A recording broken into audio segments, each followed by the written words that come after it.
Miles, let's start with Villa Park, shall we, man? 6-1. Jeez. I don't know how optimistic you are about Villa this season, but surely you did even see that result coming, did you? I'm sure you're optimistic about a win.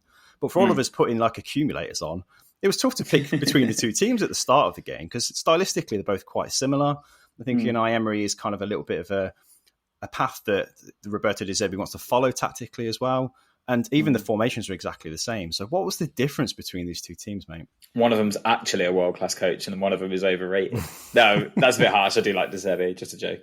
I was confident for a win in this game, if I'm honest, because we've got a very good record against Brighton. Ollie Watkins has got a superb record against Brighton, which he only furthered in this game. And actually, it shows you, doesn't it, the strength of the Premier League where you get results like this. Now, let's not forget, opening day, we lost 5-1 to Newcastle, and you'd probably put those three teams in quite a similar sort of bracket. Newcastle fans probably disagree, but it's interesting now that we're all taking points from each other as well, because then Brighton handily beat Newcastle, and then here we are with an even bigger win, and it's fantastic. It's exactly what Villa needed after a pretty disappointing week. Although we've got the win against Chelsea in the middle of it, losing in both cup competitions is really frustrating, particularly when one of the remits that Unai Emery's had is to bring a trophy to Villa Park. You want to be successful. But then with this league form, I don't know what questions you can ask of him right now because they were absolutely flawless in this game, it felt like. Well, I was trying to sort of prod you really for what broke the deadlock, because I think before the game comments were being made that it was such a close matchup between these two and the tactics between both teams might cancel each other out. That was far from the truth. So what started the ball rolling for Villa, do you think? I think the whole game was won in the midfield for me. It's interesting because there's been a slight change to Unai Emery's system of late. With Zaniolo coming into the team, it kind of changes where the width comes from. We're used to last season, we saw a kind of a midfield four where McGinn and Ramsey kind of provided a lot of the width, or Moreno kind of bombing on from fullback. And at the start of the season, that was quite consistent, and it was Luca Dean giving all that width. And that's still there. That's still an option. But what's interesting is if it's not Luca Dean and Matty Cash bombing down either flank, you notice that Diaby and Zaniolo can also drift wide. And what that does is that enables Villa to move to a midfield three of Kamara, Louise and McGinn. And they were just superb in this game. Now, I feel for Brighton because I think this was the game where we really saw the absence of people like McAllister and Caicedo for the first time. The midfield was just far too weak for all of the praise that Billy Gilmore's had throughout his career and the prospect that he is. He looked completely lost in this game. They gave a debut to Hinchelwood and he didn't look really up for it. It was surprising to see Mo Dahoud sat on the bench when they kind of were lacking midfield options. But all Villa wanted to do was win the ball back quickly in midfield and transition really fast. So the midfield three of McGinn, Louise and Kamara pressed really high as a midfield unit and then moved the ball forward really quickly too. I think Louise and McGinn drew for the record number of progressive passes in the game was 6, and Kamara made 6 passes into the final third. So all three of them were doing that same job of just getting the ball to the forward players. And Diaby and Watkins in particular really knew how to capitalise on that. They were absolutely electric and just cut Brighton apart down the middle. And I don't think Brighton saw that coming. I think they expected a lot of it to come from those wide positions because we've seen Luca Dean be so creative so far this season. It seemed like Villa were able to highlight Brighton's weakness and exploit it. And Brighton didn't know how to adjust because they didn't have the players to, really. That's quite a balanced evaluation there from somebody who's on cloud nine probably from that result.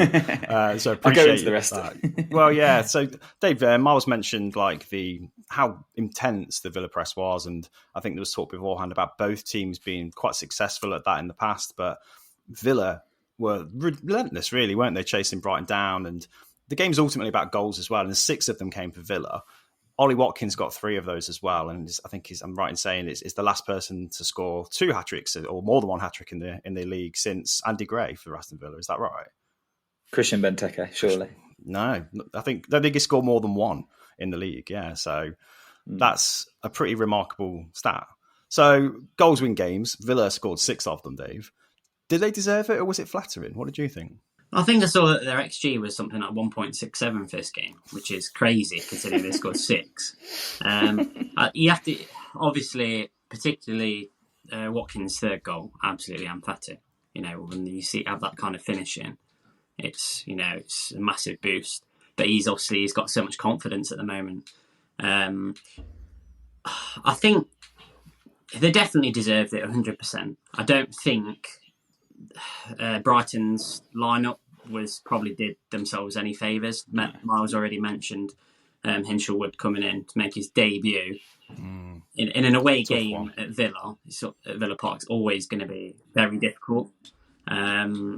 So in that way, is that almost a bit of naivety from De Zerbi, I wonder? Because like you mentioned, you got Dahoud on the bench. You can even change tact and obviously go to bolster that midfield and bring an extra body in there, which he obviously went against doing. I just don't know if there was a little bit of naivety from him.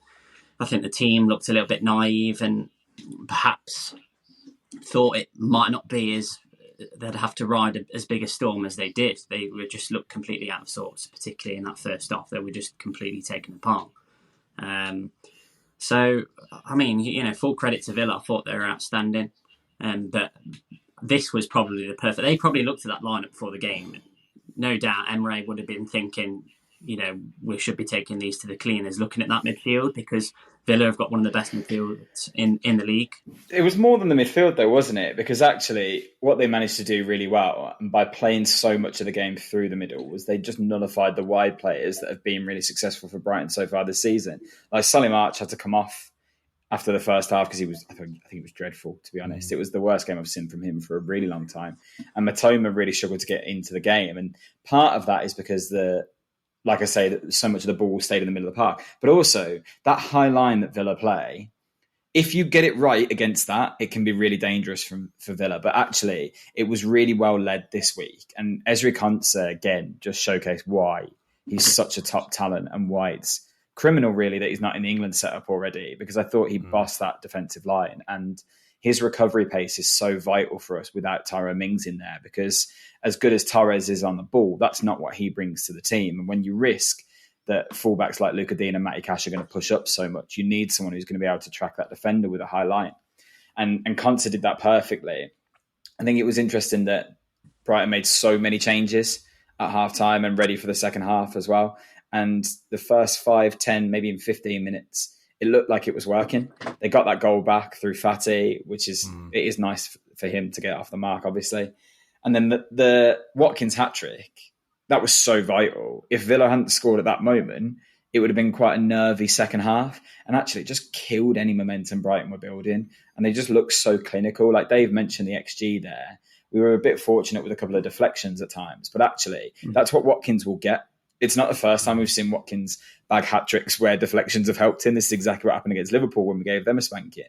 Because he's so ruthless. He wants to move forward. He carries the ball so well that defenders have no choice but to try and close off angles, and these things will happen. It's not a fluke that we see goals go in that way. And actually seeing the support that he had from players like Diaby, even Douglas Luiz getting forward, and a goal for Jacob Ramsey shows what attacking talent Villa have now. It's amazing.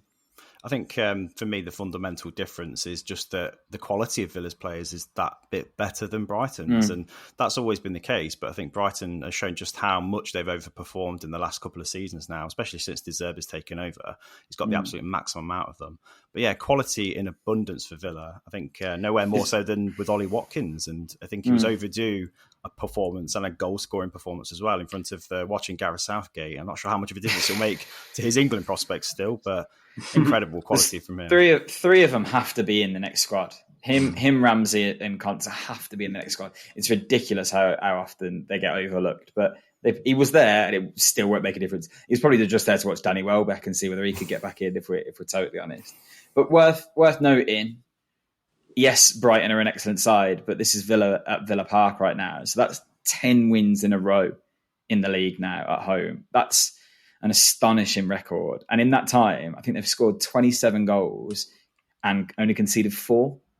It's a proper fortress again, Villa Park. And you can see how much the fan base is behind this iteration of Aston Villa, because Unai Emery has brought back excellent football. It's not a case of just quick counter-attacks and hope for the best. It's not a case of kind of lumping it long. It's very methodical build-up. And you see what it means to Emery. It's really hard for you as a fan to not be involved when you see the way Emery's celebrating even the first goal. And And it's early in the game at that point. The game still has so many places it could go to, but it means a lot to Emery to see his plan come into action.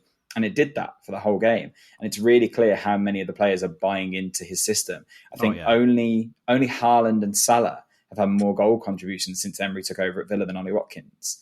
Now, that is not what people would have attributed Ollie Watkins with 12 months ago. So it's excellent seeing how much this team has developed. And actually, I kind of downplay how good Villa's midfield is by saying that Brighton's midfield was weak, because how many midfields would cope with Louise, Kamara and McGinn when they're in that kind of form and playing in that way? It's just a shame that we didn't see that against Everton in the Cup, to be honest. But I can't complain too much. It's been phenomenal for us.